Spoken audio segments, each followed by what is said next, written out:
I stepped off the train at the tiny coastal station with my leather duffel bag cutting into my shoulder and the salt wind whipping my hair across my face. I hadn't been back to Port Eynon in 3 years. My life in London as a textile conservator at the Vault Museum consumed every waking hour, and the guilt of not visiting had dulled into a background ache I'd learned to ignore. But my mother's voicemail had sounded strained. "Your father's blood pressure is spiking, Eira. He won't listen to the doctor. Can you please come home for a few days just to see him?" So I booked a week off and took the 5-hour train west, feeling like a stranger traveling toward a place I used to belong. The walk from the station to the family tea room and pottery studio took 20 minutes along winding lanes lined with gorse and sea thrift. Our building, Sea Fern Ceramics, sat on the edge of the village, overlooking the bay. It was a rambling 2-story stone structure with a tea garden in front and a converted boathouse workshop in back, where my father had thrown clay for 40 years. When I rounded the corner, I saw the sign had been repainted. The old lettering my mother had hand-drawn was gone, replaced by crisp white letters spelling out Seaforn Tea House and Artisan Gallery. A small jolt went through me. Small change, but it felt like erasure. I walked up to the heavy oak door and fished for my key. The lock wouldn't turn. I tried again, jiggling the handle. Nothing. With a sigh, I stepped back and called my mother. She answered on the 4th ring, her voice slightly breathless. "Eira, darling, you're here." "I'm standing outside, Mom. The key doesn't work. Did you change the locks?" There was a beat of silence. "Oh, we upgraded the entrance lock a few months ago. The old one was sticking. Just give me a minute. I'm coming down." The line went dead. I stood there in the drizzle, watching the gray waves roll into the bay, and tried to swallow the feeling that I was already an outsider. It took her 15 minutes to appear. When the door opened, I saw not just my mother, but a young woman standing just behind her shoulder. The woman was about 25, with honey blonde hair twisted into a messy bun and an apron dusted with flour. She smiled at me with a warmth that felt professionally calibrated. "You must be Eira. I'm Lowri. I've heard so much about you." My mother pulled me into a quick hug that smelled of lavender and yeast. She looked older, tireder, but her eyes held the same guarded softness. Come in. Lowri just took a batch of scones out of the oven. You must be hungry." I stepped inside and immediately felt the shift.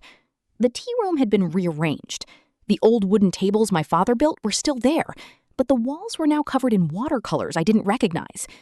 The fireplace mantel where my grandmother's collection of Swansea pottery used to sit now displayed a series of modern ceramic pieces, stamped with a logo I didn't know. Lowri's logo. I recognized the initials LT carved into the base of a vase. My mother saw me looking. "Lowri is so talented, isn't she? She's been running our new gallery section. Tourists love her pieces." I felt a spike of something cold, but I nodded and followed them inside. My father was in the workshop when I found him 20 minutes later. He sat at the wheel, his hands coated in gray slip, his shoulders more stooped than I remembered. When he saw me in the doorway, he didn't stand, just grunted. "You came." "Hello, Dad." He wiped his hands on a rag. "Your mother's been fretting for weeks. Maybe now she'll stop." I stood there absorbing the familiar smell of wet clay and kiln dust and the unfamiliar coldness of his greeting.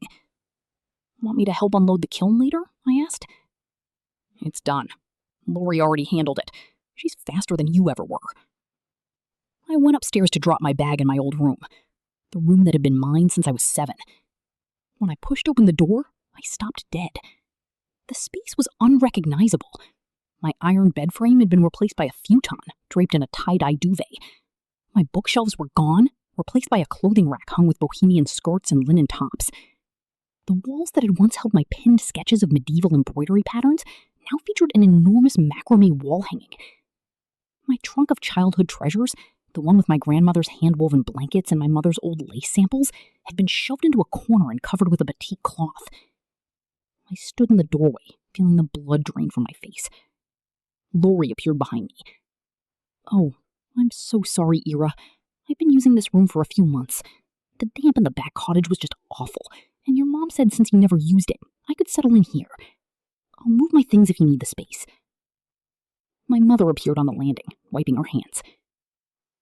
"Eira, don't make a fuss. Lowri has been working herself to exhaustion taking care of us and the business. She needed a proper room.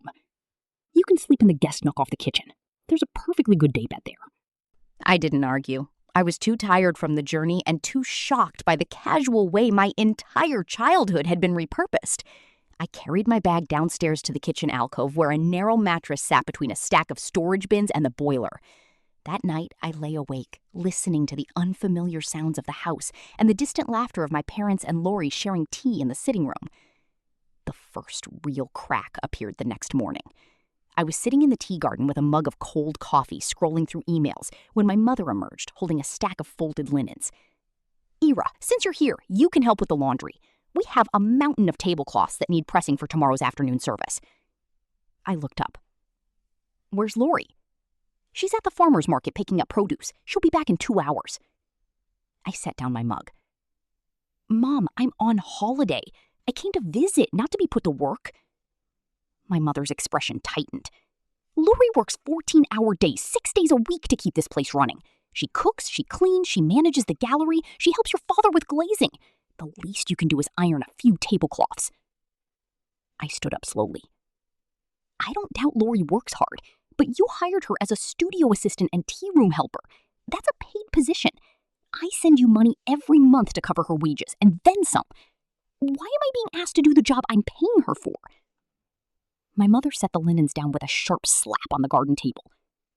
"You send money, Eira. You don't send yourself. Lowri is here every single day.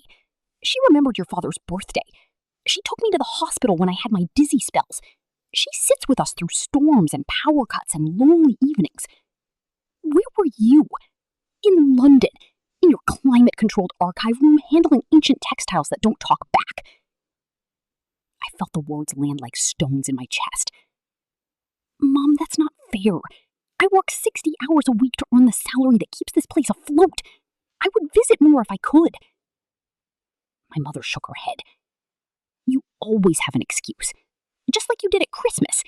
Your father waited at the station for 2 hours in the cold. You texted saying a work emergency came up and you couldn't come. He didn't speak for the rest of the day." The Christmas guilt had been gnawing at me for months. A Tudor tapestry had been discovered in a private collection, and the museum had given me 48 hours to authenticate it before it went to auction. I called my mother, sobbing, apologizing. She'd said she understood. Apparently she hadn't. Lowri returned at noon, her basket overflowing with leeks and fresh eggs and a round of goat cheese. She saw the tension in the garden and immediately began bustling between us with nervous energy. "Let me get lunch started. Eira, you must be tired from traveling. Sit, please, relax. I'll handle everything." My mother beamed at her. "See? That's what consideration looks like." I did not sit. I walked down to the bay and stood on the shingle beach until my hands stopped trembling. The next evening, my father told me to help serve during the tea room's community supper. "We host a monthly meal for the village," he said. "Lowri usually manages the kitchen, and your mother handles the front of house. You can bus tables." It was not a request. I spent 4 hours carrying heavy trays of caul and clearing plates while Lowri circulated among the guests, accepting compliments on her new ceramic serving bowls. One woman, an elderly regular customer with a silver plate, grabbed my wrist as I passed. "You must be the London daughter," she said. "We don't see you often. Lowri is such a treasure. Your parents are so lucky to have her." I smiled tightly and carried a stack of dirty dishes to the scullery. That evening, I found my grandmother's woven blankets in the garden shed. I'd gone looking for a pair of wellies to borrow for a morning walk. Instead, I found a plastic storage bin shoved behind a stack of seed trays. Inside, wrapped in a frayed pillowcase, were 3 of my grandmother's traditional Welsh tapestry blankets. She had been a master weaver before her hands gave out, and she had made one for each of her grandchildren. These were mine, the double cloth patterns of stars and mountains that had covered my bed throughout childhood. They were damp with mildew, smelling of neglect and mothballs. Lying on top of them was a torn price tag in Lowri's handwriting. Vintage Welsh wool throw, £40. I carried the bin into the tea room. Lowri was at the counter polishing glasses. My mother was in the armchair reading a gardening magazine. Neither looked up until I set the bin on the counter with a heavy thud. "Mom?" "What are these doing in the shed with a price tag on them?" My mother glanced over. "Oh. Lowri said they were taking up space in the linen cupboard. Some of the old stuff was getting musty, so she sorted through it." "Those are Nana's blankets." "My blankets! She made them for me!" Lowri's hand stilled on the glass. Her gaze flicked to my mother. My mother set down her magazine with a sigh. Eira, you haven't touched those in a decade. They were just sitting in a cupboard. Lowri thought they might sell well in the gallery. Tourists love the whole Welsh heritage thing, and honestly, we need the money. The tea room has been struggling since the bypass road opened. I stared at her. You were going to sell my grandmother's blankets without asking me? Lowri, I said, turning to face her. Did you put price tags on anything else that belongs to me? Lowri's lower lip trembled. Eira, I'm so sorry. I didn't realize they meant so much to you. Your mother said they were just old blankets nobody used anymore. Please don't be angry. My father appeared in the doorway, his arms crossed. What's all this shouting? I found Nana's blankets in the garden shed with a price tag. Dad, she was going to sell them. He glanced at the bin. Those old things. They've been gathering dust for years. Lowri was trying to help. She's been working miracles with the gallery sales. You should be thanking her. Thanking her? For trying to sell my inheritance from the shed? He banged his fist on the doorframe. Enough. Lowri is family now. She's done more for this household in 3 years than you've done in a decade. If she thought the blankets could help the business, then she was right to try. You don't get to sweep in from London and criticize how we survive. I looked at my father. His face was red, his eyes blazing with a hostility that felt deeply personal. The man who had once taught me to identify warp and weft, who had framed my first embroidery and hung it in the tea room, was now defending a stranger against his own daughter. I lifted the bin and carried it out of the room. That night, Lowri knocked on the alcove door while I was packing. She held a mug of chamomile tea and wore an expression of practiced remorse. Eira, I want you to know I never meant to upset you. Your parents are like family to me. I would never do anything to hurt them. Or you. I closed my suitcase and turned to face her. You moved into my room. You sold my grandmother's belongings. You answer the door when I knock like you own the house. Lowri, I know exactly what you're doing. Her mask flickered for just a moment. I don't know what you mean. Yes, you do. But they love you more than they love me right now, so I can't stop you. I'm leaving tomorrow. Enjoy the tea room. She didn't argue. She smiled a small, tight, satisfied smile and slipped away. The family dinner was scheduled for Sunday. It was supposed to be a celebration for my parents' 35th wedding anniversary. A dozen relatives gathered in the private dining room behind the tea room. My Aunt Mare and Uncle Gareth came from Swansea. My cousin Reese drove down from Brecon with his new baby. The atmosphere was warm and fragrant with roast lamb and rosemary, but I sat on the edge of the table, feeling like a ghost at my own feast. After the main course, my father stood up and clinked his glass. Everyone! Anwen and I have an announcement to make. The table fell silent. My mother reached across and took Lowri's hand. As you know, Lowri came to us as a studio assistant 3 years ago. She was just supposed to help with the pottery and the tea service, but she became so much more. My mother's voice thickened with emotion. When I had my fall last winter, Lowri slept in a chair beside my hospital bed for 3 nights. She brings your father his heart medication every morning without fail. She cooks, cleans, manages the gallery, and still finds time to paint watercolors that bring joy to our customers. My father nodded gruffly. She's the daughter we always wanted. Someone who stays. Someone who cares about this place as much as we do. My mother squeezed Lowri's hand. We've decided to formally make Lowri part of our family. We're going to adopt her legally as our daughter. And when we're gone, she will inherit Seafern, the tea room, the pottery, the cottage. Everything. The room went utterly still. My Aunt Mare's fork dropped onto her plate with a clatter. My cousin Reese stared at me, his eyes wide. No one spoke. Lowri had tears streaming down her cheeks. Oh, Anwen, Reese, I can't believe it.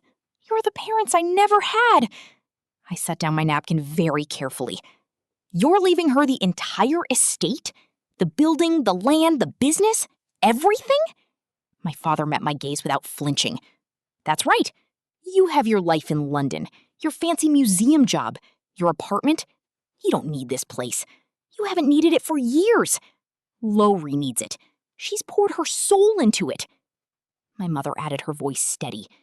Eira, we're not cutting you out of our hearts, but the practical reality is that you can't be here. Lowri can. The tea room should go to someone who will keep it alive. No one at the table spoke in my defense. My aunt looked at her plate. My uncle studied the ceiling. I pushed back my chair and stood. Thank you for clarifying where I stand. I'll be catching the early train tomorrow. I walked out of the room and closed the door softly behind me. The train ride back to London was 7 hours.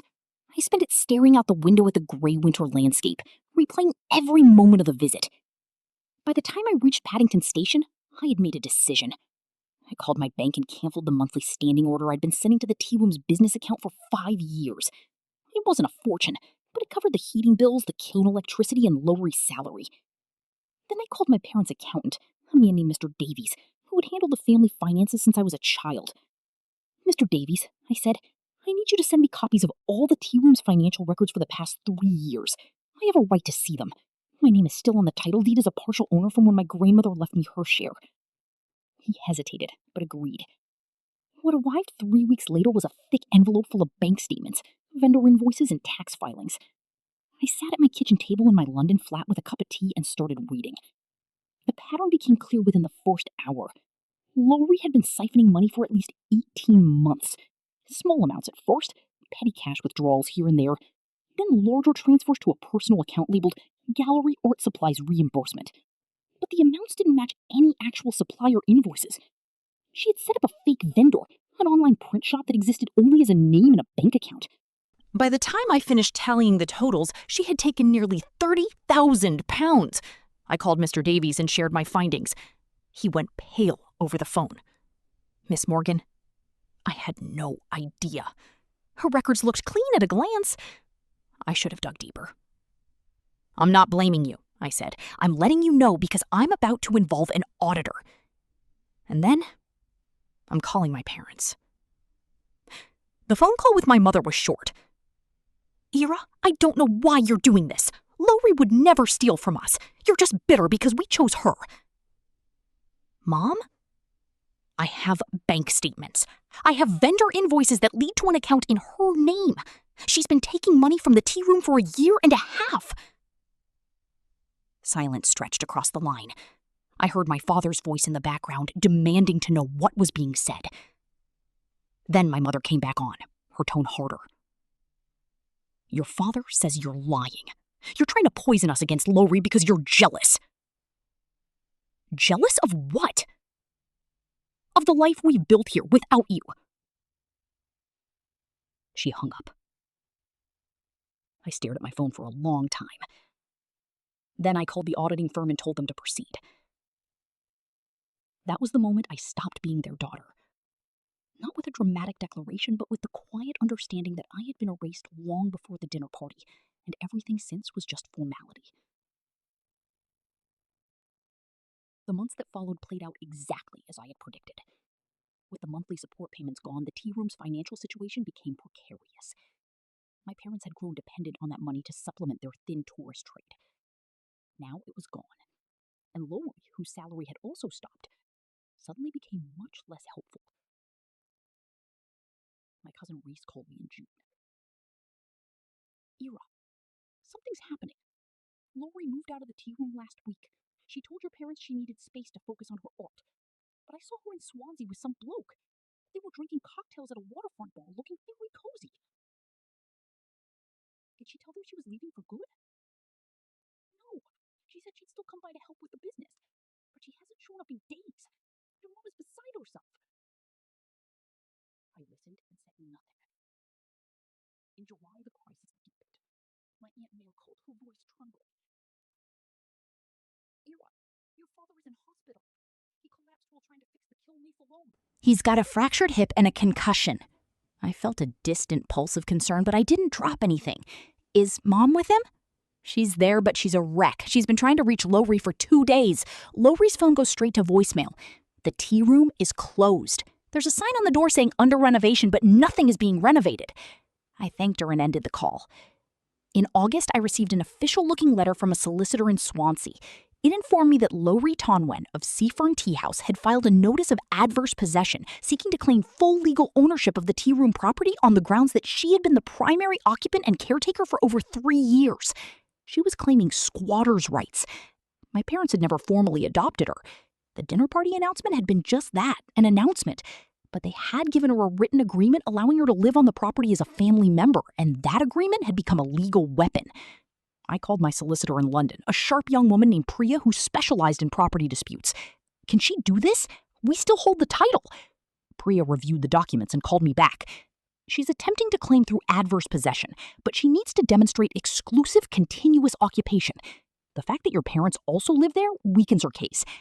However, if your parents signed something granting her rights to reside as a family member, she could argue she has a beneficial interest, especially if she contributed financially to the property, which she apparently did not. We can fight this, but it will take time and money. I authorized her to begin proceedings. Then in September, my mother called. The call I had been expecting for months. Eira. Her voice was a whisper, rough with crying. Please, I need you. There's something wrong with the bank. They're saying the tea room is being repossessed. What? Lowri, she took documents from the filing cabinet in your father's study. She had him sign something months ago when he was on pain medication after the hip surgery. He didn't know what he was signing. She took the deed to the property and used it to secure a massive loan from a private lender. Now the loan is in default, and the lender is foreclosing. They're coming to evict us tomorrow morning. I closed my eyes and let the silence stretch. Please, Eira, we have nowhere to go. Your father can barely walk. The hospital discharged him, but he needs a wheelchair and daily physio. I don't know what to do. I'll be on a train tonight, I said. But Mom, I'm not coming to save you. I'm coming to close this chapter. I arrived in Port Ainan at dawn. The village was shrouded in sea mist, and the tea room looked abandoned. The hanging sign had fallen and lay cracked on the cobblestones. The windows were dark. A notice from the bank was taped to the front door. Repossession order effective immediately. My mother answered my knock, looking 20 years older. Her hair was unwashed, her clothes rumpled. She tried to hug me, but I stepped back. Where's Dad? At the kitchen table. He can't get up the stairs anymore. We've been sleeping in the back pantry. I walked through the ground floor of my childhood home. Every surface was covered in clutter. Unopened mail, takeaway containers, dirty laundry. The pottery workshop was silent, the wheel abandoned, the kiln cold. My father sat in his wheelchair at the kitchen table, staring at a cold cup of tea. When he saw me, his face crumpled. You came. You actually came. I thought you'd never speak to us again. I sat down across from him. I'm not here for a reconciliation. I'm here to deal with Lowri, and to make sure you're not homeless. After that, we're done. My mother started sobbing into her hands. Priya had connected me with a local solicitor who met me at the property an hour later. He helped me file an emergency injunction to halt the eviction on the grounds of fraudulent conveyance. The lender was a private loan shark who hadn't done proper due diligence, and the sight of a court order made them back off temporarily. We had 10 days to sort out the mess. Finding Lowri was easier than I expected. She hadn't fled to Spain or gone into hiding. She was living in a rented flat in Swansea with the man my cousin had mentioned, a tattooed bloke who ran a motorbike repair shop. I drove there with the solicitor and a process server. Lowri opened the door in a silk robe, looking flushed and satisfied. When she saw me, her expression collapsed. Eira, what are you doing here? I held up the court papers. You forged my father's signature on a loan document. You stole £30,000 from the tea room over 18 months. You attempted to claim my grandmother's property through adverse possession. And now, you're going to give me everything I need to undo every single transaction, or I'm going to the Crown Prosecution Service with the fraud evidence. Lowri's face went gray. She tried to close the door, but the process server blocked it with his foot. You can't prove any of that. I have bank records, I said. I have the fake vendor account you created. I have witnesses who saw my father's condition when he signed that document. I have the letter you wrote pretending to be a family member applying for the loan. Do you want to see it? Her boyfriend appeared behind her, the tattooed man, looking confused. What's going on, Lowri? Who's this? Lori's mouth opened and closed. Finally, she slumped against the doorframe. What do you want? First, you're going to write a signed confession admitting to the forgery and the theft. Second, you're going to sign this document voiding any claim to the property. Third, you're going to transfer back every penny that's left in your account, which I doubt is much. Fourth, you're going to tell me where my grandmother's other belongings are, the ones you sold. She started to cry. It was ugly and theatrical, and utterly unconvincing. I thought your parents gave those things to me. They were just sitting there. I thought they were mine to sell. You thought wrong. By the end of the day, I had her confession recorded on video and her signature on the legal documents. The money she had left, £8,000, was transferred back into the tea room's account. My grandmother's remaining blankets, 2 of them, were recovered from a vintage shop in Cardiff, where Lowri had sold them for a fraction of their value. The lender who had issued the fraudulent loan agreed to cancel the foreclosure in exchange for the return of the principal, which I negotiated down to half. I paid it from my savings to close the matter. The tea room was saved. But my parents couldn't keep it. The debts had piled up, the reputation had suffered, and my father's health meant he could never throw clay again. The building needed repairs, the business needed a complete relaunch, and neither of my parents had the energy or the resources. I sold the property to a young couple from Bristol who wanted to turn it into a holiday let. The sale price covered the remaining debts and left a small surplus. With the surplus, I made arrangements. I found a residential care facility in Swansea, not the expensive private kind, but a clean, functional, council-supported home with visiting nurses and a communal garden. It smelled of boiled cabbage and antiseptic. The room was a single, shared by my parents, with 2 adjustable beds and a view of the parking lot. It was not what they had imagined for their retirement. On the day I moved them in, my mother clung to my arm. Eira, please, can't we come live with you in London? We could stay in your spare room. We wouldn't be any trouble. I removed her hand from my sleeve. No, Mom, you can't. You made a choice at that dinner party. You stood up in front of our entire family and told them I was not your daughter anymore. You gave my inheritance to a stranger who bled you dry. You chose her. Now you have to live with the consequences. My father wheeled himself closer, his face twisted with desperation and shame. We were wrong. We see that now. Lowri fooled us. We were lonely and stupid, and we made a terrible mistake.